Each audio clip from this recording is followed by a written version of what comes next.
राधे राधे। कैसे हैं आप लोग। तो आज जो है ब्लॉग की शुरुआत हुई थी घर की पूजा से, और घर की पूजा वगैरह करके मैं आ गई हूँ मंदिर। और इसके बाद घर की पूजा तो दिखाते ही रहते हैं, और बीच बीच में हम आप लोगों को मंदिर भी दिखा देते हैं जहाँ हम आते हैं पूजा करने के लिए मॉर्निंग टाइम में। और अगर कभी ऐसा होता है कि हम मॉर्निंग में नहीं पहुँचते हैं तो फिर शाम को जाते हैं। और आज भैया का छुट्टी था ना, उसके पेपर हो गए हैं, तो फिर भैया भी हमारे साथ में है और उन्होंने ही मतलब मेरा ये शूट कर दिया था।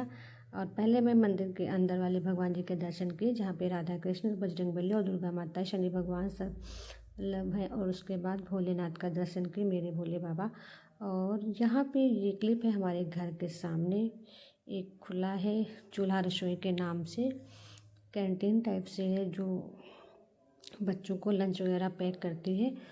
तो क्योंकि हम फील्ड वर्क से जुड़े हुए हैं तो कुछ बच्चों का ऑर्डर था तो हमें देना था, तो इसलिए मैं वहाँ गई थी सिर्फ डिश को चेक करने के लिए। और उसके बाद मैं बना रही हूँ नाश्ता। तो नाश्ते में बन रही है आलू की सूखी सब्जी है, कद्दू की सब्जी है और पूड़ी। और ये मैंने मिनी समोसा मंगाया था, तो उसके साथ में सॉस मिला था, तो वही भैया को बता रहे थे कि भैया सॉस खाने में बहुत अच्छा है। और कद्दू की खीर बनी है, और यकीन मान लीजिए कि कद्दू की खीर बहुत अच्छी लगती है। आप लोगों को लगेगा ना कि कद्दू की खीर, नहीं, खा के देखिए कभी, मस्त बहुत अच्छी लगेगी। और नवरात्रि में हम बनाएंगे तो आप लोगों के साथ में शेयर करेंगे। तो नाश्ता वगैरह करके पूजा पाठ घर के काम सारे हो गए हैं, और अब हम जा रहे हैं कहीं, कहीं नहीं जा रहे हैं, हम अपने घर जा रहे हैं अपने मम्मी पापा से मिलने। मम्मी पापा हैं, भैया भाभी हैं और बच्चे हैं, और बहन तो हमारी पास ही में है, मतलब हम लोग एक ही जगह हैं, लखनऊ में ही। तो यहाँ पे भैया पापा हम चारों लोग निकल चुके हैं घर के लिए। और पापा की तबीयत नहीं ठीक रहती है, तो बहुत ज़्यादा समय वो नहीं दे पाते हैं कहीं भी, मतलब उन्हें अनकम्फर्ट लगता है जो भी प्रॉब्लम होती हो। तो थोड़ी देर के लिए जाएंगे सोच के गए थे सुबह से शाम तक, लेकिन घर से निकलते ही हमें 12 बज गए थे। और उसके बाद वहाँ भी पापा को बहुत ज़्यादा नहीं, मतलब 2-3 घंटे रुके बस, उसके बाद आ गए क्योंकि उन्हें दिक्कत होने लगती है। तो अभी तो बस इतना ही हो पाता है कि सुबह से शाम तक, या फिर कितना टाइम रुक पाएंगे। तो आज रास्ते में कोई भी ट्रैफिक नहीं था।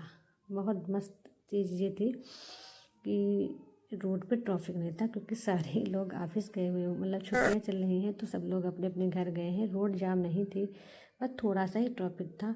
और रास्ते में जी हमारे भैया हैं, जो छोटा वाला भाई, इसको तो आप लोग बहुत बार देखे होंगे, तो गया था साथ में।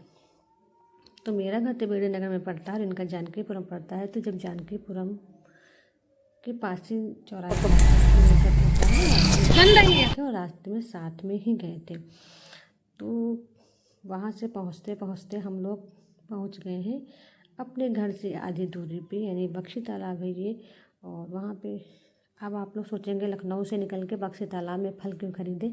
तो यहाँ फल मंडी के पास जहाँ फल मिलता है ना, वहाँ बहुत सारी भीड़ थी, तो हम लोग सोचे कि रात 6 से वहाँ रुकेंगे और फ्री मूड से, जहाँ पे भीड़ भाड़ नहीं होगी।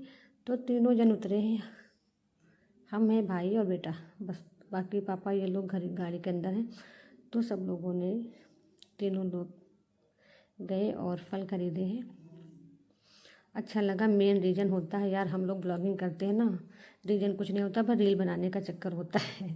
फल तो खरीदने था, रील बनाए। उसके बाद शाम को जब हम घर आए हैं, तो दूसरे दिन शाम को हमारे घर आए थे मेहमान। तो ये हमारे मामा जी की बेटी और उनके दोनों बच्चे। तो घर हम गए, लेकिन घर का कोई ब्लॉग हमने शूट नहीं किया, सिर्फ रास्ते तक का ही था। और वैसे ही ये मामा की बेटी घर आई, लेकिन घर के अंदर हमने जो कुछ किया ना, उसका कोई ब्लॉग शूट नहीं किया। लेकिन उसके बाद हम जा रहे थे बड़ी मम्मी के घर। तो चूँकि मामा की बेटी है, तो ये मम्मी इनकी बुआ है, तो उनसे मिलने के लिए गए हुए थे, और होली का सीज़न था तो हम भी गए हुए थे। तो ये है हमारी बड़ी मम्मी, यानी कि हमारी ताई सास। और ये डाली है मामा की बेटी। और ये देखिए सास बहू का प्रेम। मेरी बड़ी मम्मी ना बहुत प्यार करती हैं सबको, लगता ही नहीं है कभी वो मेरी सास हैं। बहुत ही प्यार करती हैं, सबको करती हैं, सबको। तो डाली को लेके हम गए थे बड़ी मम्मी के घर, वहाँ उनको मिलवाने के लिए। और डाली के दोनों बच्चे साथ में हैं, और मेरा भी बेटा साथ में है।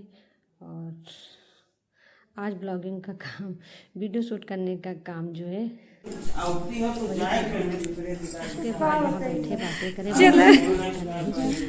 यहाँ पे आए तो बस तुरंत डाली को जाना था, तो उनको भेजे और उनको भेजने के बाद में हमें गरम करना था घी, क्योंकि घी बिल्कुल नहीं था, मतलब ख़त्म हो गया था, पूजा भर के लिए था बस। तो ये हमने मलाई निकाली है और 1 हफ्ते का ज़्यादा दिन हो गया था, होली के चक्कर में घी गरम ही नहीं कर पाए थे, तो एक इतनी बड़ी कढ़ाई में घी नहीं, मलाई नहीं आ पा रही थी पूरी, तो फिर हमने थोड़ा सा कटोरे में निकाल के रख दिया और जितनी उसमें आ पाएगी बस उतना ही गर्म किया। और इसमें गर्म पानी इसलिए कर रहे थे कि भगोना साफ़ हो जाएगा गर्म पानी करेंगे।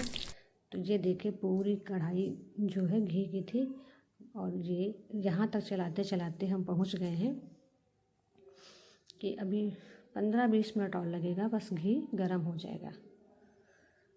थोड़ा चलाना ज़्यादा पड़ता है। और उसके बाद मॉर्निंग में जो कैंटीन सामने खुली है तो वहाँ पे स्विगी, जोमेटो और इनमें सब में आर्डर जाते हैं। आप जो भी आर्डर करना चाहें तुरंत हो जाता है और बिल्कुल हमारे घर के सामने है। तो जो लोग त्रिवेणी नगर के हैं उनके लिए ये खास मेन मतलब होता कि हम वहाँ पे गए हुए थे। जो बच्चे ऑर्डर करते हैं, क्योंकि हमारे वहाँ भी रेंट पे बच्चे रहते हैं ना, तो बोले आप चेक कर लीजिए कैसे बनाते हैं, और 1-2 महीना हो भी गया है बनते हुए। तो आज बन रहा था चिली पनीर और मंचूरियन, फ्राई राइस। बाकी तो उनकी सारी तैयारी रहती है और जब भी कोई ऑर्डर आता है तो 10-15 मिनट के अंदर ही वो लोग बना लेते हैं। और बहुत अच्छी चीज़ है, क्योंकि जो होटल, रेस्टोरेंट, स्विगी वगैरह से हम लोग मंगाते थे ना, वहाँ हम कुछ देखने नहीं जा पाते हैं कि कितना साफ़ है क्या है। लेकिन यहाँ पे आप एक चीज़ देखिए कि एकदम मतलब मेन होता है बाहर के खाने में जला हुआ तेल, पर यहाँ पे हमने जब हम अचानक से ही पहुँचे थे तो वो रिफाइंड देखिए एकदम फ्रेश, बहुत ज़्यादा जला हुआ भी नहीं था, क्वालिटी अच्छी थी और जितनी चीज़ें थी वो सारी ढकी हुई रखी थी, सब्जियां वगैरह भी ढकी हुई, धुली हुई सब्जी।